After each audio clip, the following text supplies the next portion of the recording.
Social media के इस दौर में अक्सर बॉलीवुड फिल्मों पर सवाल उठना आपके मन में एक सवाल पैदा करता होगा कि क्या ये सब तब भी होता था जब सोशल मीडिया नहीं था।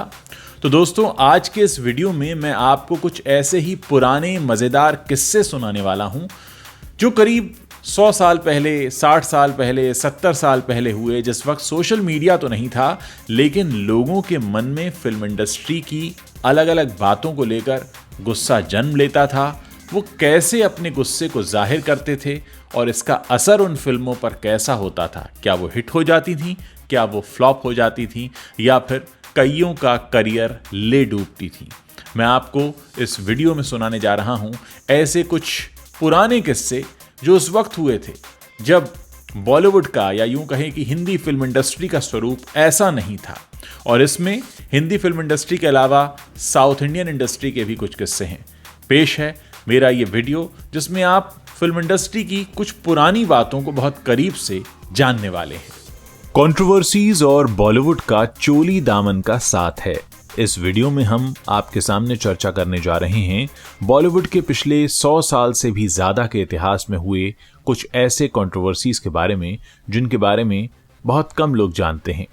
सबसे दिलचस्प बात तो यही है कि 1913 में बनी फिल्म राजा हरिश्चंद्र को भारत की पहली फिल्म होने का तमगा हासिल है, लेकिन इसके रिलीज होने के 100 साल बाद यानी 2013 में इस दावे को सीधे कोर्ट में चुनौती दी गई कि भारत की पहली फिल्म 1912 में बनी एक मराठी फिल्म श्री पुंडालिक है।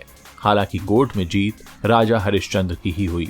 ऐसे कई किस्से आप इस वीडियो में सुनने जा रहे हैं। 1933 में आई फिल्म कर्मा में देविका रानी और हिमांशु रॉय के बीच फिल्माए गए 4 मिनट लंबे किसिंग सीन पर इतना बवाल हुआ कि ये फिल्म ही बुरी तरह पिट गई। 1947 में दिलीप कुमार की फिल्म जुगनू वो पहली फिल्म थी जिस पर धार्मिक भावनाएं आहत करने का आरोप लगा। हालांकि इस विवाद से फिल्म को जबरदस्त बूस्ट मिला और बॉक्स ऑफिस पर हिट हो गई। कभी इमरजेंसी, कभी अंडरवर्ल्ड, तो कभी भारत पाकिस्तान का झगड़ा। फिल्मों का विवादों से नाता उतना ही पुराना है जितना कि भारत में फिल्में हैं। विवादों से कभी फिल्में हिट भी हुई तो कभी फ्लॉप भी हो गईं। कभी फिल्मों पर बैन भी लगा तो कभी कभी कई सितारों का करियर भी डूब गया। अब आपको बताते हैं भारत की पहली फिल्म मराठी है या हिंदी। इस सवाल पर कितने सालों तक विवाद रहा था। भारतीय सिनेमा के इतिहास के अनुसार पहली full length feature film Dada Saheb Phalke की राजा हरिश्चंद्र मानी गई है, जिसे 1913 में रिलीज किया गया था। हालांकि इससे पहले ही 1912 में दादा साहब तोरने की मराठी भाषा की फिल्म श्री पुंडालिक रिलीज हुई थी। राजा हरिश्चंद्र की रिलीज के 100 साल बाद 2013 में तोरने के परिवार ने बॉम्बे हाईकोर्ट में एक मुकदमा दाखिल किया कि भारत की पहली फिल्म का क्रेडिट राजा हरिश्चंद्र को नहीं बल्कि श्री पुंडालिक को दिया जाना चाहिए, लेकिन जानकारों ने इस बात को खारिज कर दिया। दरअसल रिलीज डेट के मुताबिक मराठी फिल्म श्री पुंडालिक पहली फिल्म होनी थी, लेकिन फिल्म जानकारों का मानना था कि वो असली भारतीय फिल्म नहीं हो सकती क्योंकि उसे एक स्टेज प्ले को रिकॉर्ड करके बनाया गया था। वहीं उसके कैमरामैन भी भारतीय नहीं बल्कि एक ब्रिटिश थे और फिल्म का सारा काम भी लंदन में हुआ था। चूंकि दादा साहब फाल्के भारतीय थे और उनकी फिल्म राजा हरिश्चंद्र को भारत में सारे भारतीय कलाकारों के साथ बनाया गया था, ऐसे में इसे ही भारत की पहली फिल्म घोषित किया गया। अब आपको बता देते हैं कि रीजनल सिनेमा की पहली साइलेंट फिल्में कौन सी रही हैं। 1913 में आई राजा हरिश्चंद्र, 1916 में आई तमिल फिल्म किचाका वाधम, 1933 में आई तेलुगु फिल्म सावित्री, 1912 में आई मराठी फिल्म श्री पुंडालिक और 1928 में आई मलयाली फिल्म विगता कुमारम। अब बात करते हैं अगले विवाद की। एक वक्त था जब ब्रिटिश सेंसर बोर्ड ने लगा दी थी भक्त विदुर की रिलीज पर रोक। क्या है ये पूरा किस्सा, आइए आपको बताते हैं। 1921 में जब भक्त विदुर फिल्म बनी तो ब्रिटिश सेंसर बोर्ड ने इसकी रिलीज पर रोक लगा दी। ये भारत में बैन होने वाली पहली भारतीय फिल्म है। फिल्म में नजर आने वाला विदुर का किरदार काफी हद तक महात्मा गांधी से मिलता जुलता था और इसी वजह से ब्रिटिश सेंसर बोर्ड को इस पर आपत्ति थी। ये फिल्म जलियांवाला बाग हत्याकांड होने और रॉलेट एक्ट लगने के ठीक बाद रिलीज हुई थी। ऐसे में फिल्म की आड़ में सरकार विरोधी गांधी जैसे कैरेक्टर को फिल्म में दिखाए जाने से सेंसर बोर्ड को काफी आपत्ति थी। सेंसर बोर्ड ने ऐसा ही कारण सेंसर रिपोर्ट में भी लिखा। उन्होंने लिखा, हम जानते हैं कि आप क्या दिखाना चाहते हैं।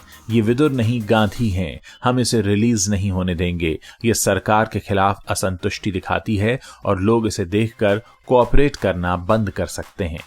वैसे इसके अलावा और भी कई फिल्में हैं जिन पर उन दिनों में बैन लगाया गया।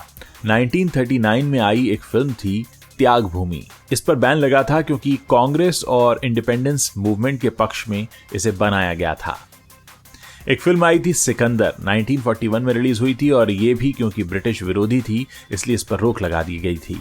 एक फिल्म आई थी नील आकाशार नीचे, ये 1955 में रिलीज हुई और क्योंकि इसमें सेक्सुअल हैरेसमेंट दिखाया गया था इसलिए भी इस पर रोक लगाई गई थी। 1973 में आई फिल्म गरम हवा पर भी रोक लगी थी क्योंकि बंटवारे के दौरान भारत के एक मुस्लिम परिवार की दशा दिखाई गई थी। एक और किस्सा है 1928 में आई फिल्म विगता कुमारम का। असल में ये मलयालम भाषा की पहली फिल्म थी। इस फिल्म के डायरेक्टर J.C. डैनियल थे।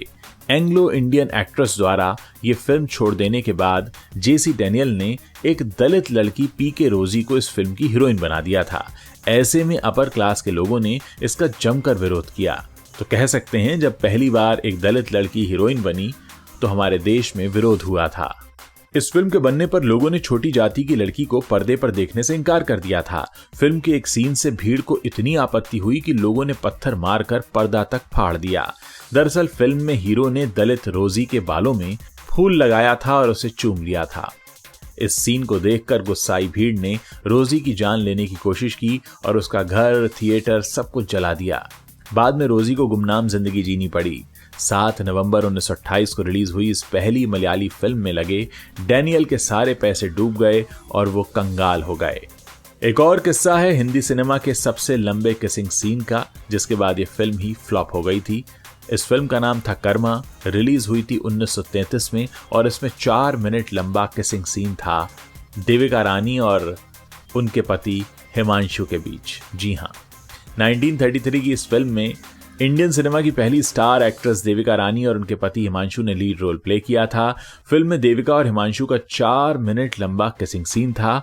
ये पहली बार जब पर्दे पर आया तो 4 मिनट का सीन देखने के बाद इसकी खूब आलोचना हुई। दरअसल ये इंग्लिश और हिंदी फिल्म थी जिसका प्रीमियर लंदन में हुआ था। लंदन में देविका के अभिनय की खूब चर्चा हुई, लेकिन भारत में कर्मा को नागिन की रागिनी नाम से रिलीज किया गया तो देविका का लोगों ने खूब विरोध किया। नतीजा ये रहा कि कुछ ही दर्शक ये फिल्म देखने पहुंचे और ये फिल्म बुरी तरह फ्लॉप हो गई।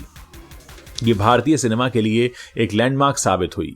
साथ ही ये पहली इंडियन फिल्म थी जिसमें इंग्लिश डायलॉग्स थे। फिल्म आज भी सबसे लंबे ऑन स्क्रीन किस का रिकॉर्ड रखती है। और इस वीडियो का आखिरी विवाद अब आपको बताने जा रहे हैं हिंदू मुस्लिम की बहस पर। जी हां, इंडियन सिनेमा से ये विवाद बहुत पहले से जुड़ा हुआ है। असल में किस्सा यह है कि 23 मई 1947 को दिलीप कुमार और नूरजहां स्टारर फिल्म जुगनू रिलीज हुई थी।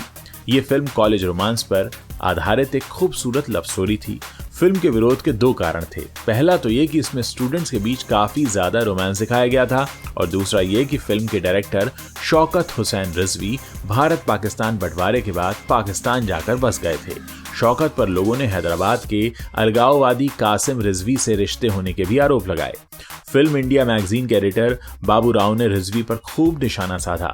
उन्होंने कहा कि सेंसर बोर्ड को ऐसे प्रोड्यूसर पर ध्यान देना चाहिए जो हमारे साथ रहकर हमारी पीठ पर खंजर घोंपते हैं और ऐसी एंटी सोशल और एंटी रिलीजियस एक्टिविटीज करते हैं। खूब विवाद हुए और आम जनता भी फिल्म के विरोध पर सड़कों पर उतर आई। पर इस सबसे अलग ये फिल्म हिट रही और इसी से दिलीप कुमार को स्टार का दर्जा हासिल हुआ। इन सारी कहानियों को सुनकर आपको ये अंदाजा हो गया होगा कि फिल्मों को लेकर विवाद कोई नई बात नहीं है, सिर्फ तरीके बदल गए हैं। आज सोशल मीडिया है, लेकिन पहले अखबारों और मैगजीन के जरिए ये विरोध जताए जाते थे। किसी और वीडियो में हम बात करेंगे। इसके अलावा और भी कई ऐसे विवाद हुए जो फिल्म इंडस्ट्री के शुरुआती दिनों में हुए थे, लेकिन उनसे हम आज भी सबक सीख सकते हैं। अगर ये वीडियो आपको अच्छा लगा हो तो इसे शेयर जरूर कीजिएगा और अगर ऐसी ही जानकारियां आप और पाना चाहते हैं तो इस चैनल को सब्सक्राइब करना मत भूलिए।